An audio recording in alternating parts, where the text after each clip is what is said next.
The massive, one-sided, and slanderous propaganda of Leaving Neverland, the movie by Dan Reed offering a platform to self-admitted perjurers Wade Robson and James Safechuck who, for the last 6 years, have been after a multi-million-dollar settlement with the Michael Jackson estate, sees the absolute cooperation of the mass media. Part of the general audience does not seem to notice how almost 100% of the news are tailored to spin a specific narrative about Michael Jackson and explicitly support the movie produced by HBO and Channel 4.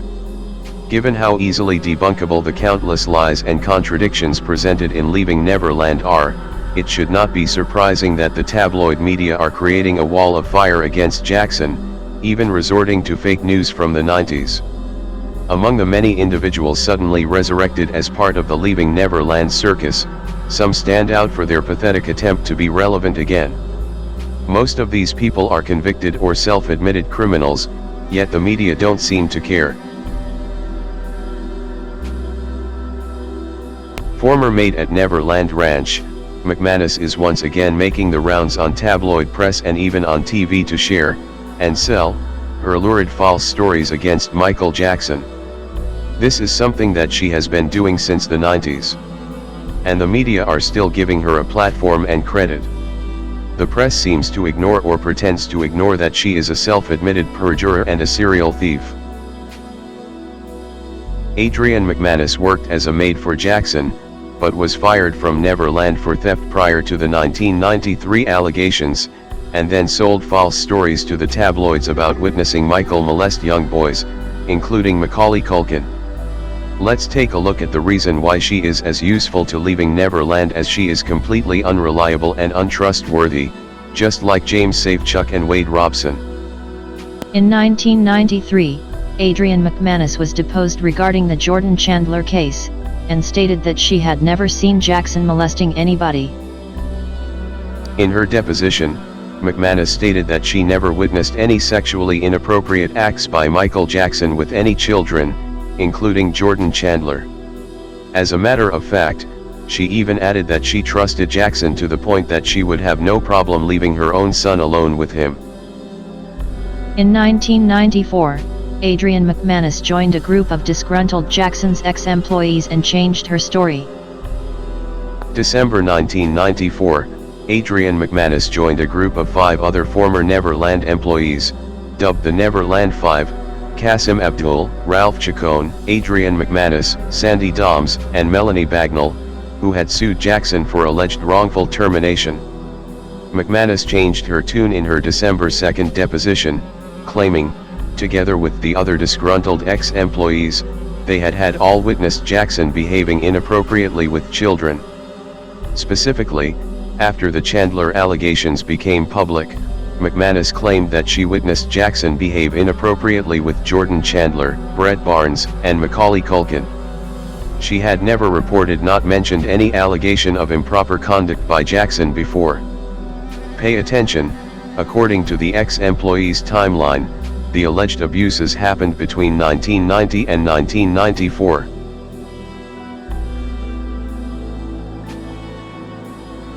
A jury in Santa Maria dismissed the Neverland Five complaint, and ordered them to pay Jackson damages.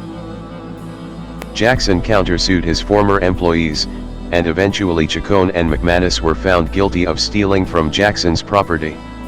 At the civil trial, the Neverland Five and their attorney were sanctioned $66,000 for lying during their depositions and on the stand, and for discovery violations. They also hid evidence from Jackson's lawyers. The jury also rejected the wrongful termination against Jackson and ordered the ex-employees to pay Jackson damages, plus attorney's fees and costs of $1.4 million. At one point, Judge Zell Center, who presided the civil trial, left the bench, after stating that he was disgusted. 1996, McManus gets involved in Victor Gutierrez's slanderous fiction book, Michael Jackson Was My Lover.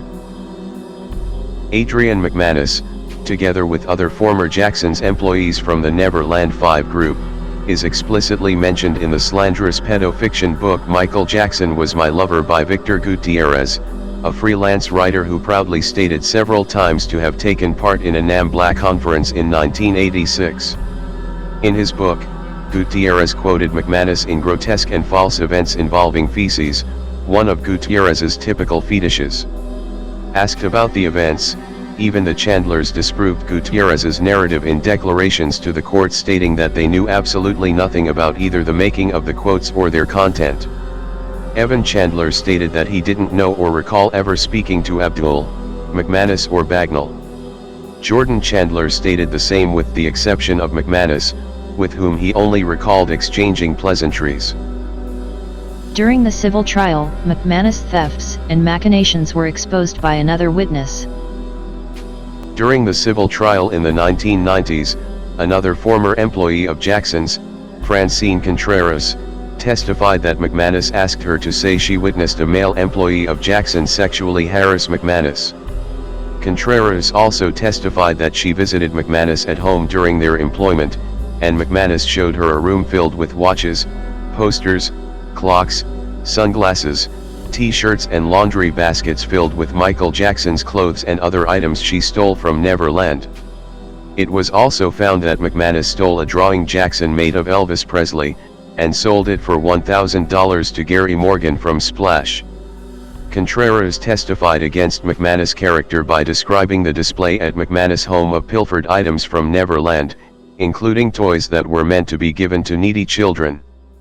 Among other things, Francine Contreras testified under oath that Adrian McManus never told her anything negative about Jackson, and that she had witnessed the maid stealing on the job.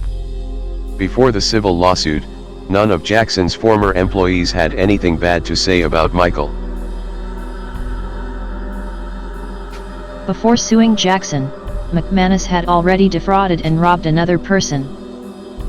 Before suing Jackson, Adrienne McManus and her husband were ordered to pay $17,000 each in another lawsuit, in which it was ascertained that they stole money from an estate that was set up for minor relatives of McManus.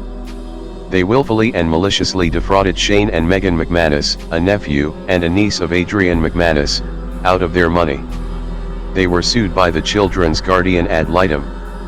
Judge Richard A. St. John found that the money was held in the trust for the benefit of those two children, and McManus and her husband dissipated those funds. Since 1994, Adrian McManus has been selling false stories about Michael Jackson to the tabloid press. Despite claiming to be harassed and intimidated by Jackson, the Neverland Five never had any problem going to the tabloid press and selling lurid false stories against their former boss. Specifically, before their lawsuit in the 90s and under the direction of their attorney, the ex-employees contacted tabloid broker Gary Morgan, from the Splash News and Picture Agency, to sell slanderous stories about Jackson and children, and also about Jackson and his then-wife, Lisa Marie Presley. Morgan arranged interviews with magazines such as The Star, and TV programs such as Inside Edition. In the meeting with their lawyer was an author by the name of Victor Gutierrez. In 2005, while taking the stand for the prosecution during the Michael Jackson trial, McManus stated that $32,000 or more was received for the stories they sold to the tabloids, and almost all of it went to their attorney to finance their civil lawsuit, from which they hoped to get millions of dollars. She admitted that she knew nothing about Jackson's sex life with Presley, but nevertheless signed contracts to sell fictional stories. McManus also stated that Victor Gutierrez was going to help them with their lawsuit, which means that the same perverted and NAMBLA-oriented narrative promoted by Gutierrez's slanderous book, Michael Jackson Was My Lover, was used to concoct the false stories sold by the Neverland Five to the tabloids. Please notice, the exact same narrative is now the root of the movie Leaving Neverland by Dan Reed.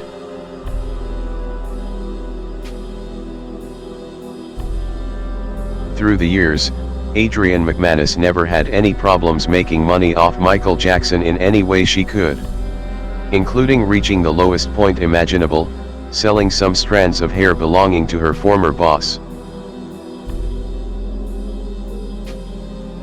In 2005, Adrian McManus testified for the prosecution during the Michael Jackson trial.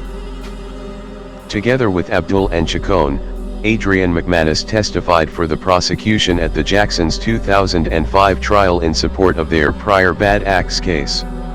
As of the time of their testimony in 2005, none of them had yet paid the damages to Jackson. During the trial, Adrian McManus and other witnesses for the prosecution, Ralph Chacon and Qasim Abdul, had to admit on the stand they were paid money by the tabloid media to tell lurid stories about their former boss. Despite stating in the press that she had been forced to hide evidence from the authorities during the 1993 raid of Jackson's premises, in 2005 McManus was forced to admit under oath that, when the police raided Neverland, nobody had a clue.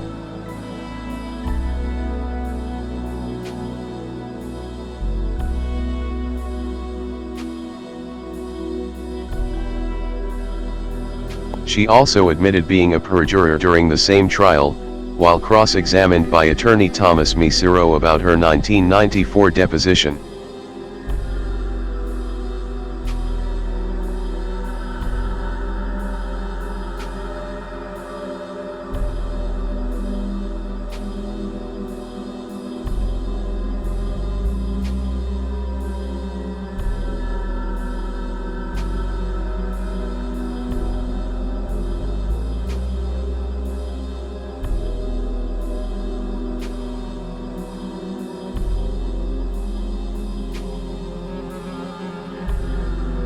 Considering that Adrian McManus stated, perjuring herself, that she had witnessed Michael Jackson molesting Brett Barnes and Macaulay Culkin, who have always defended their friend's innocence, let's take a look at Culkin's reaction while on the stand during the 2005 Jackson trial.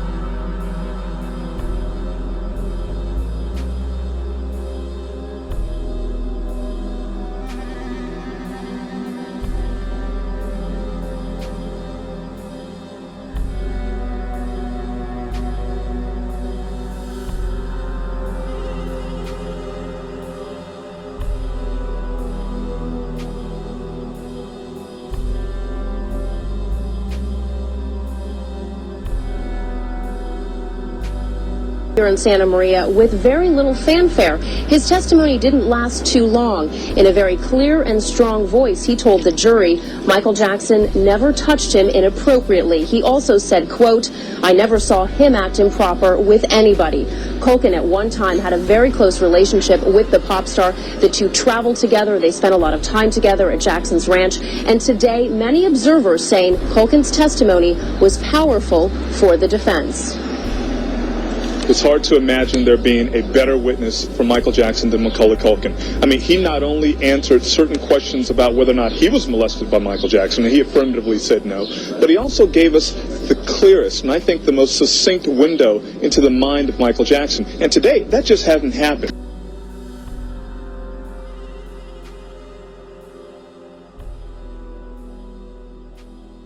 This is the kind of witnesses the media is relying on to promote the slanderous movie Leaving Neverland, where no contradictory was allowed.